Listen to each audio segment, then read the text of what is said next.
கரூர் வழக்கின் 2வது கட்ட விசாரணை இப்ப டெல்லியில பரபரப்பா நடந்து முடிஞ்சிருக்கு. முக்கியமாக கடைசி கட்ட அந்த விசாரணையில விஜய் அவர இந்த கரூர் வழக்குல சிபிஐ அதிகாரிகள் அவங்க சம்மன் குடுக்குற மாதிரி விஜய் அவர சிக்க வைக்கிறதுக்காக மிகப்பெரிய திட்டமே நடந்திருக்கு. விஜய் அவருக்கு எதிராக சிபிஐ அதிகாரிகள் விசாரணையில மிகப்பெரிய சதித்திட்டமே விஜய் அவருக்கு எதிராக நடந்திருக்கு. ஆனா யாருமே எதிர்பார்க்காத அந்த நேரத்துல விஜய் அவருடைய பஸ்ஸ ஓட்டுற அந்த டிரைவர் திடீர்னு நடுவுல பூந்து அவரு அப்ரூவ் ஆயிருக்காரு. இதுவரைக்கும் யாருக்கும் சொல்லாத பல விஷயங்கள சிபிஐ அதிகாரிகள் அவங்க கிட்ட அப்ரூவ் ஆன விஜய் அவருடைய பஸ் டிரைவர் அவரு சொல்லியிருக்காரு. அப்படி அவர் சொன்ன விஷயங்கள் எல்லாமே இப்ப சிபிஐ அதிகாரிகள் அவங்களுக்கே ரொம்ப பெரிய அளவுல ஷாக்க குடுத்திருக்கு. ஸோ அத வச்சு பார்க்குறப்ப, ஆதவ் அர்ஜுனா அவர் இதுவரைக்கும் கரூர் வழக்குல சொன்ன எல்லா விஷயங்களுமே பொய்யான தகவல்கள் அப்படிங்கிறத இப்ப சிபிஐ அதிகாரிகள் அவங்க பஸ் டிரைவர் அவர் குடுத்த அந்த வாக்குமூலத்துல இருந்து ஆதவ் அர்ஜுனா எவ்வளோ பெரிய ஒரு கேம சிபிஐ அதிகாரிகள் கிட்ட ஆதவ் அர்ஜுனா அவரு ப்ளே பண்ணியிருக்காரு அப்படிங்கிறத இப்ப சிபிஐ அதிகாரிகள் அவங்க கண்டுபிடிச்சிருக்காங்க. முக்கியமா விஜய் அவர்கள் ஃபோன் போட்டு நடந்த விஷயங்கள் எல்லாத்தையும் கேட்டு அவரே ரொம்ப பெரிய அளவுல கோபப்பட்டிருக்காரு.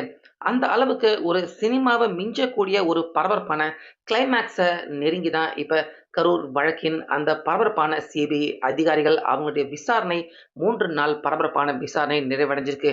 அது எல்லாமே என்னென்ன அப்படின்னு டீட்டெயிலா தெளிவா இந்த வீடியோவுல பார்க்கலாம். அதனால வீடியோவ கடைசி வரைக்கும் ஸ்கிப் பண்ணாம பாருங்க. அதாவது இந்த கரூர் வழக்க விசாரணை பண்றதுக்காக சிபிஐ அதிகாரிகள் மிக முக்கியமாக ஆதவ் அர்ஜுனா, புசி ஆனந்த், நிர்மல் குமார், அதுக்கப்புறமா விஜய் அவருடைய பஸ் டிரைவர் இவங்க எல்லாரையுமே டெல்லியில இருக்கிற சிபிஐ அலுவலகத்துக்கு வர சொல்லியிருந்தாங்க. ஸோ முதல் 2 நாட்கள் சிபிஐ அதிகாரிகள் ரொம்பவே கூலா நடந்துக்கிட்டாங்க. ஆதவ் அர்ஜுனா, புசி ஆனந்த், நிர்மல் குமார் இவங்க எல்லார்கிட்டயுமே ரொம்ப ஒரு ஃப்ரெண்டு போல சகஜமா நடந்துக்கிட்டாங்க. இதனால சிபிஐ விசாரணை எல்லாமே ரொம்ப கூலா போயிட்டு இருக்கு. ரொம்ப நல்லா போயிட்டு இருக்கு. கண்டிப்பா நமக்கு சாதகமா தான் இந்த வழக்கு முடியும் அப்படின்னு ஆதவ் அர்ஜுனா, புசி ஆனந்த், நிர்மல்குமார் அதேபோல அங்க கூட வந்த பஸ் டிரைவர் இவங்க எல்லாருமே நினைச்சுக்கிட்டு இருந்திருக்காங்க. முக்கியமாக முதல் 2 நாள் விசாரணை நடக்கிறப்ப கூட விஜய் அவர்கள் நடுவுல ஃபோன் பண்ணி விவரம் கேட்டிருக்காரு. விஜய் அவர்கிட்டயுமே எல்லாம் நல்லபடியாக தான் போகுது. ஒண்ணும் பிரச்சனை இல்ல அப்படின்னு தான் ஆதவ், புசி ஆனந்த் 2 பேருமே விஜய் அவர்கிட்டயே சொல்லியிருக்காங்க. ஆனா 3வது நாள் கடைசி கட்ட அந்த விசாரணை நடக்கிறப்ப தான், ஒரு சில பதில் கிடைக்காத கேள்விகள எழுப்பியிருக்காங்க சிபிஐ அதிகாரிகள். இந்த கேள்விக்கு எங்களுக்கு பதில் குடுங்க அப்படிங்கிற மாதிரி கேள்விய எழுப்பியிருக்காங்க. முக்கியமாக ஆதவ் அர்ஜுனா அவர்கிட்ட என்ன கேள்விய கேட்கிறாங்க அப்படின்னா, காவல்துறை அவங்க அங்க வேலுச்சாமிபுரத்துக்கு உள்ள நீங்க என்டர் ஆக வேண்டாம். அங்க ரொம்ப கூட்டம் இருக்கு.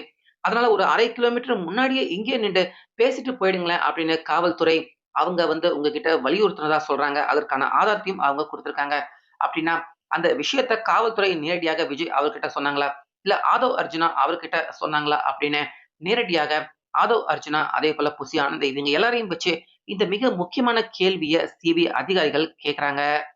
அதுக்கு புசி ஆனந்த் பார்த்தீங்கன்னா, "நான் அங்க இல்ல, எனக்கு தெரியாது" அப்படின்னு தட்டி கழிக்கிற மாதிரியான, மழுப்புற மாதிரியான பதில சொல்லிட்டாரு. அதேபோல புசி ஆனந்தும் அப்போ அந்த சம்பவம் நடக்கிறப்ப அங்க அவரு பஸ்ஸுக்கு உள்ள இல்ல.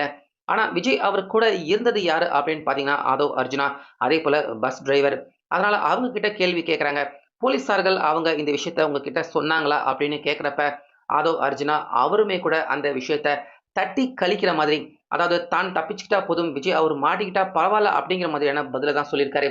அதாவது காவல்துறை அவங்க என்கிட்டயுமே சொல்லல அப்படிங்கிற மாதிரி ஒரு விஷயத்த, ஒரு பொய் மாதிரியான விஷயத்த அந்த இடத்துல ஆதவ் அர்ஜுனா அவரும் சொல்றாரு. இத கேட்ட சிபிஐ அதிகாரிகள் அவங்க ரொம்ப பெரிய அளவுல அதிர்ச்சி. ஏன்னா காவல்துறை அவங்க ஃபோன் பண்ணி சொன்னதுக்கான ஆதாரத்த அவங்க குடுத்துருக்காங்க. ஆனா இங்க தமிழக வெற்றிக் கழகம், விஜய் அவருடைய தரப்பு ஆதவ் அர்ஜுனா அவங்க இல்ல அப்படிங்கிறத மறுக்கிறப்ப, இவங்க பக்காவா பொய் சொல்றாங்க அப்படிங்கிறது தெள்ளத் தெளிவாக சிபிஐ அதிகாரிகள் அவங்களுக்கு தெரியுது. ஆதவ் அர்ஜுனா கண்டிப்பாக பொய் சொல்லிக்கிட்டு இருக்காரு அப்படிங்கிறத சிபிஐ அதிகாரிகள் அவங்க கண்டுபிடிச்சிருக்காங்க. அதுக்கப்புறமா மேற்கொண்டு ஆதவ் அவர்கிட்ட விசாரிக்காம இந்த பக்கம் டிரைவர் அவர்கிட்ட விசாரிக்கிறாங்க சிபிஐ அதிகாரிகள். அப்போ டிரைவர் கிட்ட என்ன கேட்கறாங்க அப்படின்னா, விஜய் அவருக்கு உண்மையாகவே போலீஸார்கள் அவங்க கிட்ட இருந்து இன்ஸ்ட்ரக்ஷன் வந்துச்சா? வேலுச்சாமிபுரத்துக்கு உள்ள பஸ் வர வேண்டாம். ரொம்ப கூட்டமாக இருக்கு. ஒரு 1/2 கிலோமீட்டர் முன்னாடியே நின்று பேசிட்டு போயிடுங்க அப்படின்னு இன்ஸ்ட்ரக்ஷன் காவல்துறை குடுத்தாங்களா? அப்படின்னு பஸ் டிரைவர் அவர்கிட்ட கேட்கறாங்க.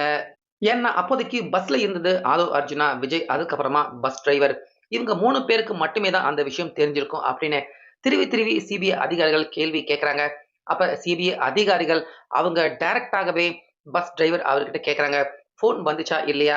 இல்ல ஃபோன் வந்ததுக்கு அப்புறமாகவும் நீங்க நகர்ந்து போங்க அப்படின்னு யாராச்சும் அதாவது விஜய் இல்லன்னா ஆதவ் அர்ஜுனா உங்கள வலியுறுத்துனாங்களா அப்படின்னு அங்க சிபிஐ அதிகாரிகள் பஸ் டிரைவர் கிட்ட இந்த கிடுக்குப்பிடி கேட்டதுமே அங்க உடனே பார்த்தீங்கன்னா ஆதவ் அர்ஜுனா அவர் திரும்பவும் குறுக்கிட்டு இருக்காரு.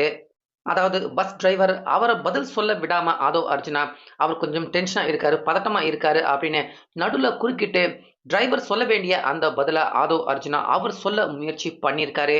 ஆனா சிபிஐ அதிகாரிகள் அதுக்கு அலோ பண்ணல. ஏற்கனவே டிரைவர விசாரிக்கிறப்ப ஒரு சில வாட்டி ஆதவ் அர்ஜுனா குறுக்கிட்டு அவர் பதில் சொல்ல ட்ரை பண்ணியிருக்கதால, நீங்க இந்த வாட்டி பேசாதீங்க, அவர் பேசட்டும் அப்படின்னு டிரைவர முழுக்க முழுக்க பேச வச்சிருக்காங்க சிபிஐ அதிகாரிகள்.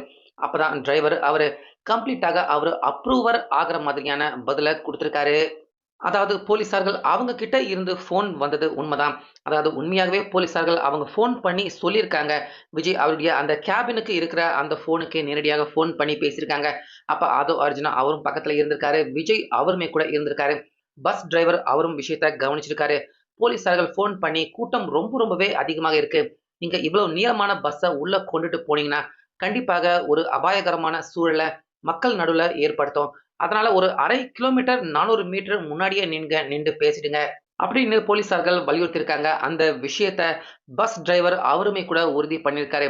ஆனாலுமே பஸ் டிரைவர் அவர வலுக்கட்டாயமாக பரவால்ல அந்த சொன்ன அந்த லொகேட்டட் பாயிண்ட்டுக்கு பஸ்ஸ நகர்த்தி கொண்டு போங்க அப்படின்னு விஜய் அவர் இருக்காரு. ஆனாலுமே இல்ல விஜய் அவரையுமே கூட இவர் சமாதானப்படுத்தியிருக்காரு ஆதவ் அர்ஜுனா. நகர்ந்து நீங்க பேச வேண்டிய அந்த இடத்துக்கு போங்க அப்படின்னு முழுக்க அந்த இடத்துல விஜய் அவர கன்வின்ஸ் பண்ணியிருக்காரு. அதேபோல பஸ் டிரைவர போகணும் அப்படின்னு வலியுறுத்தியிருக்காரு ஆதவ் அர்ஜுனா. ஸோ அந்த விஷயத்த இத்தனை நாட்களா பஸ் டிரைவர் வெளிய சொல்லாம இருந்திருக்காரு. ஆனா இப்ப வெளிப்படையாக ஆதவ் அர்ஜுனா அவர் சொல்லி தான் அதாவது போலீஸார்கள் அவங்க எச்சரிக்கை பண்ணியிருக்காங்க. ஆனாலுமே ஆதவ் அர்ஜுனா அவரு வலியுறுத்தினதால தான் விஜய் அவரும் ஒத்துக்கிட்டாரு. நானும் பஸ்ஸ அந்த வேலுச்சாமிபுரத்துக்கு உள்ள நகர்த்தி கொண்டு போனேன் அப்படின்னு சிபிஐ அதிகாரிகள் விசாரணையில தெளிவாகவே சொல்லிட்டாரு பஸ் டிரைவர். இதனால இப்ப ஆதவ் அர்ஜுனா அவருக்கு சிக்கல் ஏற்பட்டிருக்கு. சிபிஐ அதிகாரிகள் இப்ப ஆதவ் அர்ஜுனா எதுக்காக நீங்க மாத்தி சொன்னீங்க அப்படின்னு அவர் பக்கம் கவனத்த திருப்ப ஆரம்பிச்சிருக்காங்க. முக்கியமா பஸ் டிரைவர் ஆதவ் அர்ஜுனா அவரு இந்த விஷயத்துல தப்பிக்க முயற்சி பண்ணாருன்னா, அடுத்தபடியாக விஜய் அவர் தான் இந்த விஷயத்துல சிக்குவாரு அப்படிங்கிறது பஸ் டிரைவர் அவருக்கு ரொம்பவே நல்லா தெரிஞ்சிருக்கு.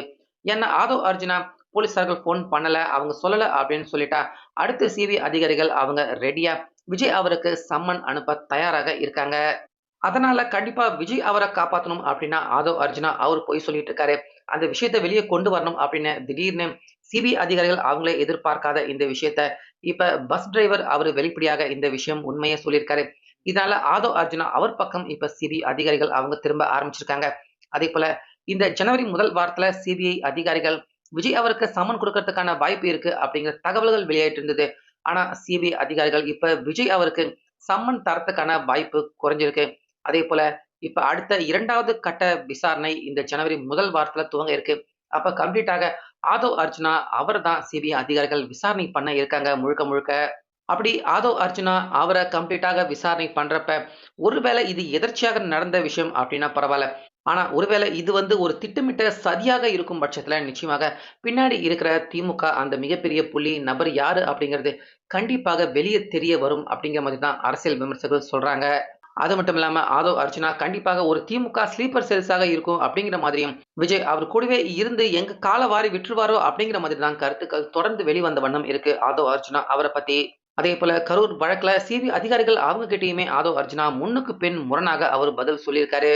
அதேபோல விசாரணையில என்னென்ன நடக்குது அப்படின்னு விஜய் அவரும் நடுவுல ஆதவ் அர்ஜுனா அவருக்கே ஃபோன் போட்டு விவரம் கேட்டிருக்காரு. விசாரிச்சு தெரிஞ்சுக்கிட்டு இருந்திருக்காரு. என்னென்ன சிபிஐ அதிகாரிகள் விசாரிக்கிறாங்க அப்படின்னு. ஸோ இதனால இப்ப கரூர் வழக்கு திடீர்னு மிகப்பெரிய திருப்புமுனை அடைஞ்சிருக்கு. டிரைவர் அவர் குடுத்திருக்க அந்த அப்ரூவல் வாக்குமூலம் இப்ப விஜய் அவர் இந்த வழக்குல இருந்து தப்பிச்சு ஆதவ் அர்ஜுனா அவர் எதுக்கு பொய் சொல்லியிருக்காரு அப்படின்னு அவர் பக்கம் சிபிஐ அதிகாரிகள் திரும்ப ஆரம்பிச்சிருக்காங்க. ஸோ ஓவராலா ஒரு சினிமாவ மிஞ்சக்கூடிய ஒரு பரபரப்பான, தீவிரமான கிளைமாக்ஸ நோக்கி தான் கரூர் வழக்கு போயிட்டு இருக்கு. வெயிட் பண்ணி பார்க்கலாம் கடைசியா இந்த வழக்குல யாரு குற்றவாளிகளாக சிக்குறாங்க அப்படின்னு.